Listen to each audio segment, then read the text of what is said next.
Look, we all know that overeating causes problems. Duh, everybody knows this. But a lot of people don't know that undereating causes a lot of problems as well. In fact, undereating may be the reason why you're struggling. Today, we're going to talk about how undereating can make you fat and unhealthy and unfit. Again, this is backed by data and experience. We're going to get into it. I like this topic. Yes. I think Skinny fat. anytime we talk about this or anything related to this, it reminds me, and I want to say it's probably year 2 or 3 in my training career. And at this time, I'm almost certain a large percentage of my clients lie to me because I have them tracking food, and Same experience. I'm the one who's training them, so I know how hard we're working. And back then was when I used to like crush my clients, so I know we're sweating, we're burning calories, you know. And it's not mathing. It's just they have to be lying, and we see all the research. By the way, this research has been around for a long time that the average client underreports by X amount. So this is the data I'm pulling from that. There's no other option. They have to be lying to me or just grossly sneaking candy bars. Yeah, grossly underreporting, and they have no idea because this can't be possible that they're eating what they're telling me they're eating, and yet we're not losing any weight. It wasn't until much later did I realize or learn what is happening to them metabolically and hormonally that was impacting them, and then like this huge light bulb and awareness. Same. What this looked like for me is I would early trainer, right? So I know you need to eat less calories than you burn to lose weight. That's a fact, right? Still a fact. And so I'd get a client and I'd put them on a calorie cut, and we would see some initial weight loss, and then we'd plateau real hard. But their calories would be low, 1,500 calories, 1,800 calories. And I thought the same thing, Adam. They must not be telling me the truth. How could we have plateaued? We have 40 pounds to lose. We lost 10 pounds. We're working out. They never worked out before. They're doing cardio. What is happening here? Now, one thing you need to understand is that your metabolism adapts. It does adapt. And undereating or eating too little for too long causes your metabolism to adapt in a way that makes it so that you plateau. Because your body's goal is to meet your energy intake. Your energy demands will start to meet the intake, and it can slow its metabolism down pretty remarkably. Now, one of the hallmarks of this is, well, you do lose weight, but the data will show this, by the way. Lots of studies show this. Half the weight you lose is muscle. So what ends up happening is you're smaller, but you're weaker, and you're just as high a body fat percentage. Body fat percentage is what matters, everybody. It's not necessarily your weight, but rather the percentage of body fat you have on your body. A 6 foot, 200 pound man at 10% body fat looks and feels way different than a 200 pound man who's 6 foot at 20% body fat. They look radically different. One guy looks chiseled. The other guy looks squishy. Yeah. So this is what happens when you eat too little, you lose muscle and you end up getting smaller and weaker. And although the scale reflects a lighter body weight, you're actually the same body fat percentage, and you're actually not as healthy potentially as you were before. There's also a massive difference metabolically to the client who lost 20 pounds on the scale, and 10 of it was muscle, 10 of it was fat, where their metabolism is compared to the client that didn't move on the scale because they lost 5 pounds of fat and gained 5 pounds of muscle, but they're discouraged because their scale didn't move. Right. But metabolically, that person is in such a better place than the person. So wrap your brain around that for a client. You're hiring a trainer. Your original goal is because you don't know or understand this thoroughly. You just want the scale to go down. I want 20 pounds off. Everybody tends to just ask something like that. I want 20 pounds off. And so you have client A who just cuts calories, does cardio like crazy, and drops the 20 pounds in 30 days. And we come back, we do the body fat test, and their body fat percentage went up because half of that weight was actually muscle, half of it was fat. And metabolically, where they're at eating calories wise, I bet is significantly lower than where it was when they started. Client B gets on the scale, and the scale didn't move. And it was because they lost 5 pounds of fat and gained 5 pounds of muscle. So it was a net 0 loss on the scale. But they're eating probably 500 more calories than when they first started that journey 30 days before. But that client and they feel different. Whoa, huge. They look different. They feel different. right. They're eating more. But the psychological part is interesting because many times client B, who's actually in an incredible place, is still discouraged. That's right. Because they think they didn't move any closer to that arbitrary number on the scale that doesn't matter. And they aren't in a better position. They're actually in a much better position than client A. Yeah, because if you keep this going, what ends up happening is you plateau, and in order to lose more weight on the scale, you have to keep dropping your calories, and this keeps going until it gets to an unrealistic, unsustainable place. Suddenly, I'm eating very little. I still have some weight to lose, and if I eat anything over what I'm eating, I gain the weight back. Immediately. Yeah, That's you right. feel the effects. Also, you got to, one thing people need to understand is that muscle looks very different on the body, and it takes up less space. Yeah. If somebody lost 20 pounds of pure body fat versus someone who lost 10 pounds of muscle, 10 pounds of body fat, they might lose the same amount on the scale, but they look radically different.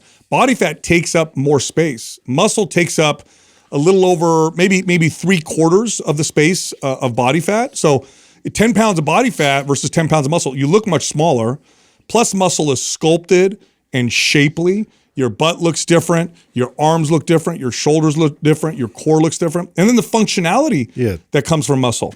I mean, if you don't have strength, it's not even comparable. Like the energy difference with that, like in what you're motivated to do, like your activity levels are going to drop. Your overall drive is going to drop. Your overall happiness is going to diminish on some degree because, to be able to have that kind of strength ability provides you with so many more options. Yeah, muscle is an organ of health. So muscle improves insulin sensitivity. It does produce, every time you move or flex a muscle, it does produce chemicals that do things like improve your mood and make you feel better.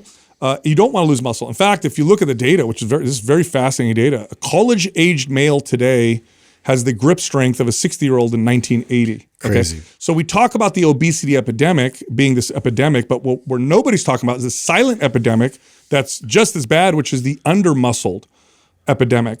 So under-eating can make your health get worse even though you've lost weight on the scale because you've lost this healthy tissue. Yeah. The next point is that you just don't recover from your workouts. You don't have enough nutrients.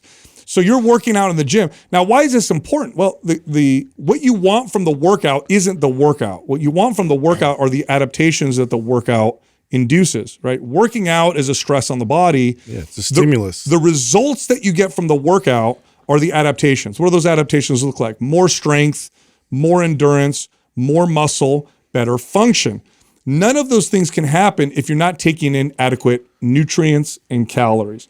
You take any athlete, I don't care who the athlete is, keep their workouts the same, keep their training the same. You let me give them as little food as I want and I'll crush their performance. Kill their performance because they're not eating enough calories to recover and adapt from the workouts. And what this feels like for somebody, and oftentimes we lie to ourselves because we see the scale moving down. We're losing muscle, but we don't even know that. We're just see the scale moving down, is our workouts feel worse. I'm going to the gym and I got less energy.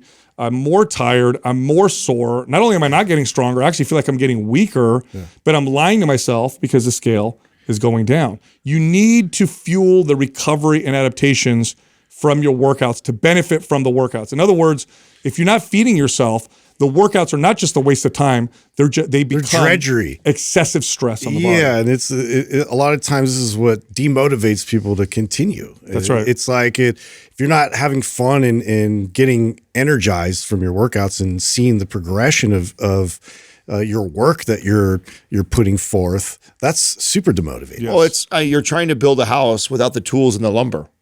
I don't care how talented of a carpenter you are. Yeah. If you don't have the tools, you don't have the lumber, you're not going to do that. When you go to the gym, you lift weights, you're trying to build your metabolism, sculpt and build your body.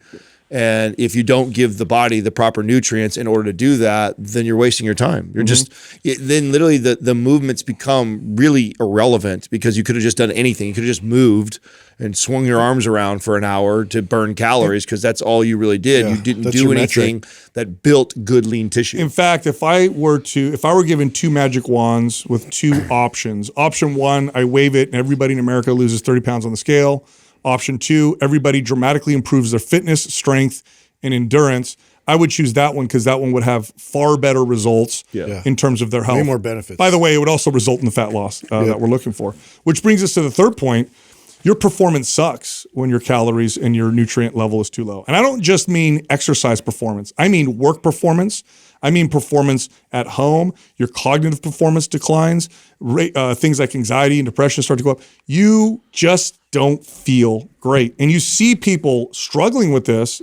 More common than not, these are women who will stick in this low calorie space for so long, and they just can't figure out why their libido's low, their energy's low. I just don't feel the motivation. It's like, well, your body is figuring out how to run on 1,200 calories a day, which you've done for a super long period of time. And so your quality of life dramatically goes down from a performance standpoint. This is one of the reasons why I think a lot of people end up throwing their hands up, is because, one, they're eating so low, their metabolism has slowed down, they're working so hard, they're starving themselves of nutrition, their performance, their energy levels are so low, and you're not seeing the results. I mean, I wouldn't either. What's the point at that? At that point, and I've literally heard so many clients say this, like, why? Why should I come to this gym 5 days a week and sacrifice all this food, when going back to where I was is the difference of 5 pounds on the scale or whatever? They're like, I'd rather have 5 pounds back on the scale, but the life that I had before, where I didn't have to do all that activity and I didn't have to starve my body. And that's where a lot of people give up. I think that's what happens is you do too much too fast. You don't feed the body properly, and it doesn't respond the way. I used to explain to my clients, like, our goal is to work with your body, not against your body. And when you are cutting really hard on calories and eating so little and not feeding your body properly, you are absolutely working against your body. You're not working with it. It doesn't want to perform the way you think it wants to perform when you're starving it of nutrients. That's right. Today's program giveaway is MAPS Strong. If you want to win, leave a comment below this video in the first 24 hours that we drop it. Subscribe to this channel. Turn on notifications. If you win, we'll let you know in the comments section. We also have a sale, 1 day left. MAPS Split and the Anabolic Metabolism Bundle of programs, all of that is half off. Head over to mapsfitnessproducts.com and then use the code July50 for that discount. Back to the show. Which brings us to the next point. Your sleep is affected negatively. What this typically looks like is tiredness. Tired and wired. Tiredness, yes, tired and wired. You're tired throughout the day. You're dragging. Maybe you want to take naps. You're like, oh man, I need to take a nap. Or what you probably do is you overstimulate with things like caffeine. Then it comes to bedtime and you've got this weird restless sleep. And then when you try to get up in the morning, it's like you're a zombie. I took a nap yesterday. I went to bed. I woke up 4 times in the middle of the night, tossing and turning but I'm so tired. Then when I try to get up for work, I feel terrible. One of the hallmarks of taking in too little nutrients is that kind of low energy and terrible sleep patterns. Sleep during the day, can't sleep at night. What's going on here? By the way, as your sleep starts to get affected negatively, everything else starts to get affected negatively. It just makes all the other things we're talking about, exacerbates it. That's right. It's like this vicious cycle, and this is why it gets so difficult, is you have this, it starts with just not eating enough and having a few of these bad days, and they just start to compound, and it just gets worse and worse and worse into where it's just like, this is awful. I feel terrible all day long. I'm not seeing the results I'm pushing my body so hard. No wonder they give up. That's right. And you're also more likely to be depressed and anxious. This is an interesting one. A lot of people don't realize this, but if your calories have been really low for a long time, too low, simply increasing your nutrient intake oftentimes reduces your depressive symptoms. You start to feel better, more awake, more alive. Anxiety starts to feel a little less. Why are you depressed? Well, your body is trying to keep you from moving. Yeah, it's trying to keep you from doing anything because you're running stop you from using your energy. You're running so low on calories and in nutrients, and so your mental state starts to suffer as a result. Like literally, if you're watching this and you're this person who's throughout most of your life you've struggled with weight, and what you've done now is you've gotten yourself conditioned to the point where you eat very little, and you're still kind of overweight, and you try to work out and you just don't feel good. The remedy may be, besides changing your workout, focusing more on strength training, is just to eat a little bit more. In fact, when we talk to people on the podcast who call in and ask us questions around this, I'd say a good 30 to 40% of the time, that's our advice, is to like, well, you got to eat more. You got to feed yourself a little more to make this work. And then when they come back on in 2 or 3 months, they all say the same thing. I didn't think it would work, and I can't believe I feel as good as I do. I feel so much better. My energy is so much better. I don't feel as low. Like, this is absolutely incredible. I mean, you're under eating, you're frail, you're not quite as muscled as you'd like to be. Like all these things, you're not getting enough sleep. Like all of that is a big recipe for injury. Like, and that's just something that you got to consider. You're susceptible, a lot more vulnerable towards, if you're going to do a regular workout, even then now I'm going to have to deal with the potential I could injure myself and now have to recover from the pain. Do you think that's depression and anxiety that they're feeling, or do you think that's this loud signal from their body of just like, we're not supposed to be here? They're one and the same. Yeah. Yeah, they're one and the same.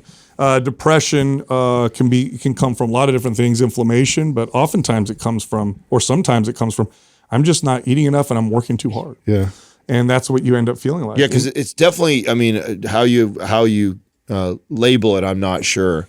But your body will definitely try and tell you. Well, we've all had those female clients. I mean, how many times have you had this female client where you have them eat more and they're just happier? Different person. They're just a different person right because they've got the energy that comes from the food. Next up, nutrient deficiencies. Way more common. Super common. When your calories are low. Remember, your food. I mean, this is common, Sal, even when a client comes to you before the cut. That's right. Yeah. As a lot of people, which people might be thinking, well, how's that possible when we have a problem with overeating? And well, we overeat foods that are like overeat saturated fats, carbohydrates, sugars, but then we undereat nutrient-dense foods. So a lot of people come to you even in a calorie surplus of eating quote unquote too much, but they're eating too much of the wrong things and not enough of the right things. And many times I get a client who's already lacking in nutrients, and then they go to a cut on top of that, and they just exacerbate that. It's like they were already lacking nutrients, and then you now reduce the calories even more. They just eat less of what they were eating before, thinking that's going to solve the problem. Yeah. No, you don't just get proteins, fats, carbohydrates, and calories from food. You also get nutrients from food. And in fact, I remember years ago, they took a large group of registered dietitians and told them to create a 2,000 calorie diet that satisfied all of the RDA's requirements. And it was hard for them. In fact, I remember you had to have like a serving of liver every other, like you had to do some weird, like, that's 2,000 calories. Yeah, you had to do some weird food choices just to hit the nutrients. That's like right. Basically, what they were highlighting was it's impossible. That's right. Yeah. That's right. And I remember that. Now, what does this look like? Well, nutrient deficiencies can just feel terrible. You could feel anxiety, depression. You could feel low energy.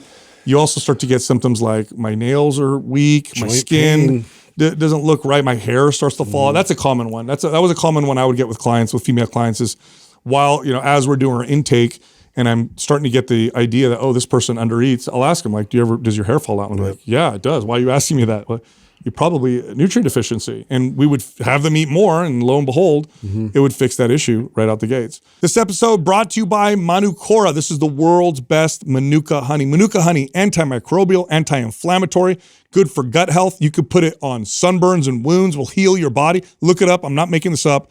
Manukora is the best source of Manuka honey you'll find anywhere.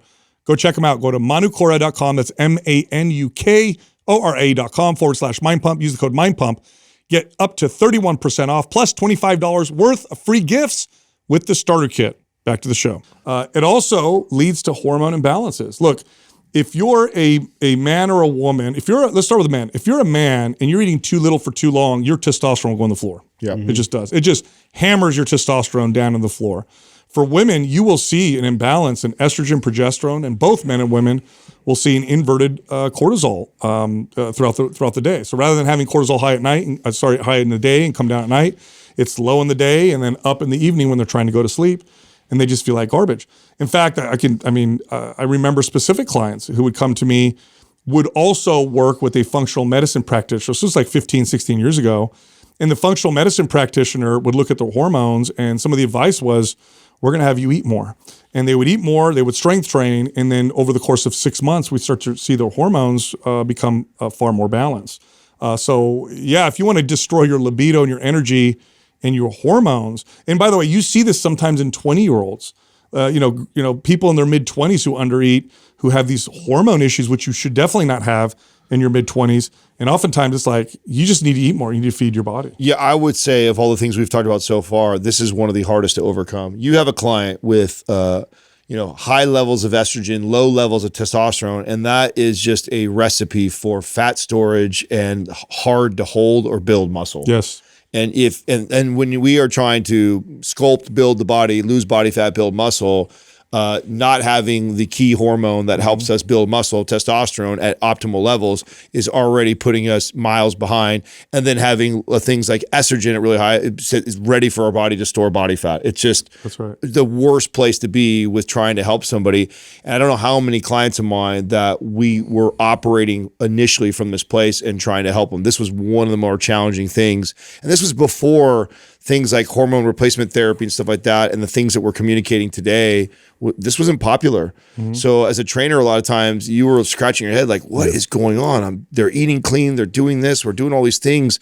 But if their hormones are out of whack, oh, good luck seeing the results that you want to see from diet and exercise. And by the way, for men, this doesn't necessarily mean you have high estrogen. It just means you have a high estrogen to testosterone ratio. So your testosterone's low, estrogen doesn't really drop that much. Now your estrogen to testosterone ratio is thrown off and you have symptoms of high estrogen. It looks like body fat storage in areas you normally wouldn't, like in the upper body, in the chest area, the thighs, in the arms. And it's like, what's going on with my body? Well, we got to feed you a little bit more. And lastly, here's the tendency you see with people who tend to restrict and keep low calories for too long. They have binge sessions. They tend to go low, low, low, low, low, and then the dam breaks and they go out or whatever and they eat a ton of food. Now their metabolism, of course, is adapted to low calories. They gain body fat from a weekend, going out or whatever. And it really does contribute to this unhealthy relationship with food, or this dysfunctional relationship that looks like restrict binge. It's never I'm eating and I'm satisfied. It's always like I'm restricting and I'm restricting and I'm restricting until I finally can't handle it anymore. And I'm going out and then the floodgates open and I end up binging and eating, I'm not eating one cookie, eat a box of cookies. I'm not eating one slice of pizza. I'm eating 6 slices of pizza. And this is a very difficult cycle to break because once you do the binge, of course, you have the motivation now to go back to your low calorie lifestyle, and then the cycle continues. Yeah, I think this is the perfect point to end this episode on, is because this is almost the exact kind of cycle that people go on. I mean, I don't remember what the percentage or stats are on what percentage of people yo-yo diet. Yeah, but this is the definition of that. Yep. This is what this is wagon off the wagon. This is what lose weight, gain weight. This is what the 7 to 8 steps look like. Is you cut all the calories, you do all the cardio and an endurance and strength, you do all the stuff, and then you go through all these feelings of, oh, I lost muscle. Oh, I'm not recovering very well. Oh, my performance kind of sucks. Oh, my sleep isn't very good. Oh, now I feel kind of depressed. Oh, my body doesn't feel right because I'm not getting enough nutrients. Oh, my hormones must be off. And like, oh my God, F this, eat. And that initial binge feels so good because the body was starving all the nutrients. So not only do you get guilt kicks in, right? Deprived. Yes. And then you're like, oh my God, I overate. And then you I gotta go back. And each time you do that, by the way, when you binge like that, you add fat cells to the body. So you make it exponentially more difficult to lose the weight the second time and the third time and the fourth time, which is why you hear things like people saying things, man, when I used to just look at the treadmill and I'd lose fat in my 20s, and then it just got harder and harder. Now what it is you've added fat cells from all those years of this cycle of yo-yo dieting and binging at the end, then restricting again. And every time you do that, you make it more difficult to do it. That's right. Now, a better strategy is to strength train and eat to fuel your workouts and your performance, and then the fat loss will follow. That's the best strategy right there. All right, I know you liked that episode. If you did, check this one out. One of the keys to fat loss is protein. It's true, if you're not eating a high protein diet, you're not gonna burn as much body fat as you can. So today's episode, we're gonna talk about the smartest ways to use protein for fat burn and to build muscle. You gotta watch this. I wish I understood this earlier in my career. I think it was probably almost 10 years in when I started to just focus on this with clients. I knew it was important, yeah, but I don't know how important. Yeah, I knew it was important, but I also didn't